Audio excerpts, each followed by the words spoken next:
বাংলাদেশে পিআরের প্রয়োজনীয়তা নেই বললেন মির্জা ফখরুল। বিএনপি হত্যার রাজনীতি করে না বললেন গয়েশ্বর রায়। পিআর চাইলে জনগণের ম্যান্ডেট নিয়ে করতে হবে বললেন আমির খসরু। এবং সর্বশেষ জানাবো, ধানের শীষে ভোট দিলে দেশ গড়ব মিলেমিশে বললেন ইমরান সালেহ প্রিন্স। শুনছিলেন সংবাদ শিরোনাম, এবারে বিস্তারিত। বাংলাদেশে পিআরের প্রয়োজনীয়তা নেই বলছেন মির্জা ফখরুল। বিএনপি মহাসচিব মির্জা ফখরুল ইসলাম আলমগীর বলেছেন, বিএনপি পিআরের পক্ষে নয়, বাংলাদেশে পিআরের প্রয়োজনীয়তা নেই। জুলাই সনদ নিয়ে আলোচনা চলছে, অনেক বিষয়ে বিএনপি একমত হয়েছে, সেগুলো সামনে আসলেই হবে। তিনি বলেন, একটি বিষয় পরিষ্কার, যেটাই করা হোক জনগণের সমর্থন বড় প্রয়োজন। জনগণের সমর্থনে নির্বাচনের মাধ্যমে যে পার্লামেন্ট আসে, সেই পার্লামেন্ট সংবিধান পরিবর্তন করতে পারে, সংশোধনী আনতে পারে, সেখানে সেটা সম্ভব। তিনি বলেন, আলোচনা ছাড়া রাজপথে কর্মসূচি দেওয়া অহেতুক চাপ সৃষ্টি করা, যা গণতন্ত্রের জন্য শুভ নয়। ফখরুল বলেন, এভাবে রাজপথে আসলে সমাধান হয়ে যাবে। আমার প্রশ্ন, বিএনপি সবচেয়ে বড় রাজনৈতিক দল, এ ব্যাপারে কোনো সন্দেহ নেই। বিএনপি এখনো পর্যন্ত 5ই আগস্ট থেকে কোনো ইস্যুতে রাজপথে আসেনি।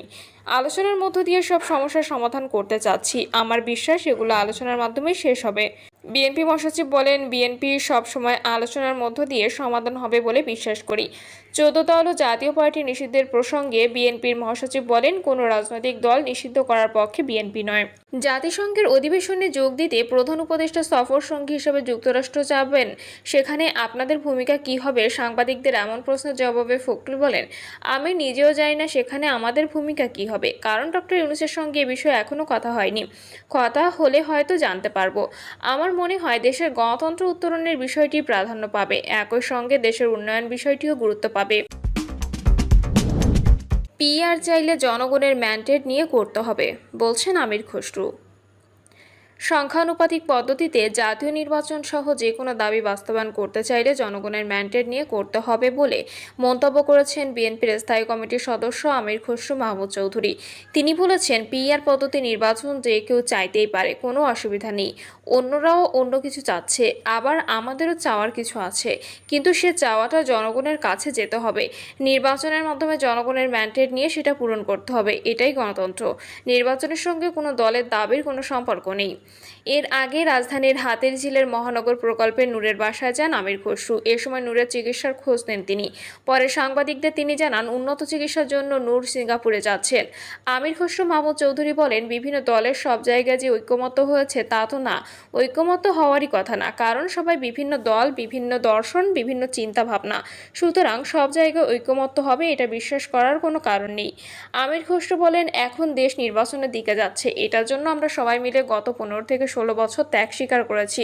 তবে নির্বাচনের সঙ্গে কোনো দলের দাবির কোনো সম্পর্ক নেই, তাদের দাবি থাকতেই পারে। সেই দাবি নিয়ে জনগণের কাছে যেতে হবে, জনগণের ম্যান্ডেট নিয়ে সংসদে আসবে, তারপর সেটা পাশ করতে পারবে। তবে কেউ যদি এই পর্যায়ে অস্থিতিশীল করতে চায়, তাদের রাজনৈতিকভাবে এটার জন্য ক্ষতিপূরণ দিতে হবে। বিএনপির স্থায়ী কমিটির সদস্য আমির খসরু মাহমুদ চৌধুরীর নেতৃত্বে প্রতিনিধি দলের সঙ্গে বৈঠক করেছেন ঢাকায় নিযুক্ত সিঙ্গাপুরের অনাবাসিক হাইকমিশনার ডেরেক লো। গুলশানে বিএনপি চেয়ারপারসনের রাজনৈতিক কার্যালয়ে এই বৈঠক হয়। বিকেল 4টায় হাইকমিশনার ডেরেক লো বিএনপি চেয়ারপারসনের কার্যালয়ে আসেন। বৈঠকে দুই দেশের সম্পর্ক উন্নয়ন ও স্বার্থ সংশ্লিষ্ট বিষয় নিয়ে আলোচনা হয়েছে।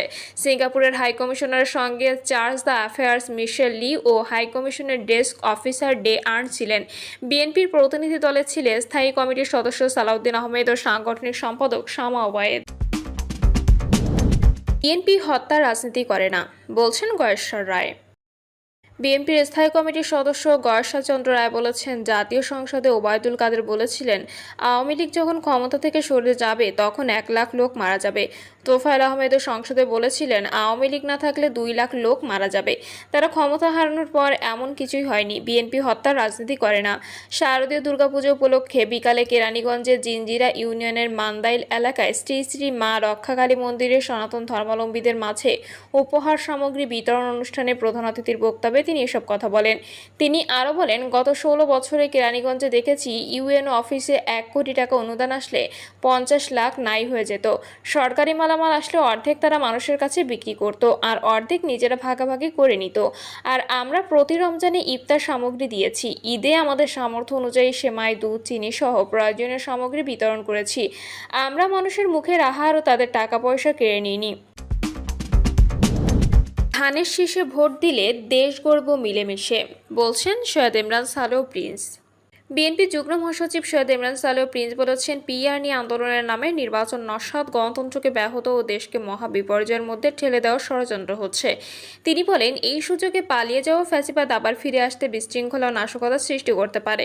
অহেতুক আন্দোলনের নামে বিভাজন, উত্তেজনা, বিশৃঙ্খলা গণ অভ্যুত্থানের আকাঙ্ক্ষার পরিপন্থী।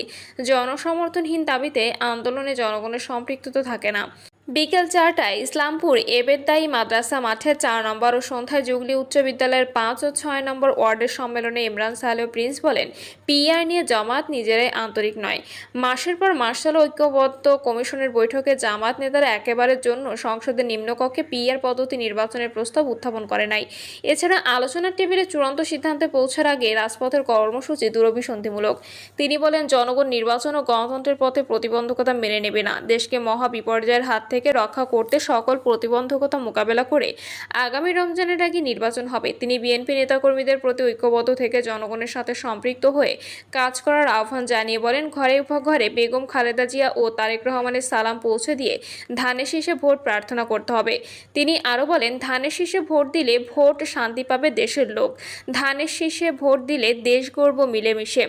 তিনি বলেন, একটি দল নির্বাচন করার জন্য একাধিক মনোনয়ন প্রত্যাশী থাকতেই পারে। আমাদের ময়মনসিংহ 1 আসনেও রয়েছেন, কিন্তু দল সব দিক বিবেচনা করে একজনকেই মনোনয়ন দেবে, এটাই স্বাভাবিক।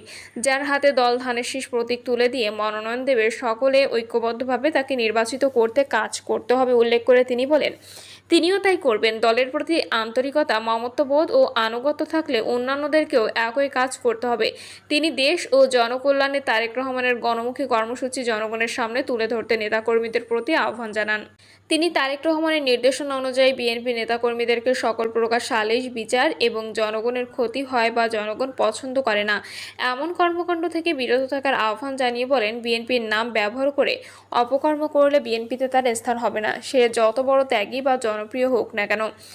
জুগলি ইউনিয়ন বিএনপির আহ্বায়ক কারি আবুল কাশেম এর সভাপতিত্ব, সিনিয়র যুগ্ম আহ্বায়ক আব্দুল জলিলের সঞ্চালনায় অনুষ্ঠিত সম্মেলনে উপজেলা বিএনপির আহ্বায়ক আসলাম মিয়া বাবুল সহ আরও অনেকে উপস্থিত ছিলেন। ইমাম মুয়াজ্জিনদের সাথে মতবিনিময় এর আগে তিনি সকালে হালুয়াঘাট পৌর শহরের অগ্রযাত্র কনভেনশন সেন্টারে আলোকিত হালুয়াঘাট গড়তে ধারাবাহিক মতবিনিময়ের অংশ হিসেবে হালুয়াঘাট পৌর এলাকায় মসজিদ সমূহের কমিটির সভাপতি, সাধারণ সম্পাদক এবং ইমাম মুয়াজ্জিন ও খাদেমদের সাথে মতবিনিময় সভায় বসেন। কর্ম ধর্ম বিশ্বাসী একটি উদার ও গণমুখী রাজনৈতিক দল, ধর্মান্ধ বা ধর্ম বিরোধী নয়। বিএনপি বিশ্বাস করে মুসলিম সংখ্যাগরিষ্ঠ বাংলাদেশে ইসলামী মূল্যবোধ ও সংস্কৃতির অবাধ চর্চা ও জাগ্রত থাকলে সমাজে শান্তি, সম্প্রীতি, শৃঙ্খলা, নীতি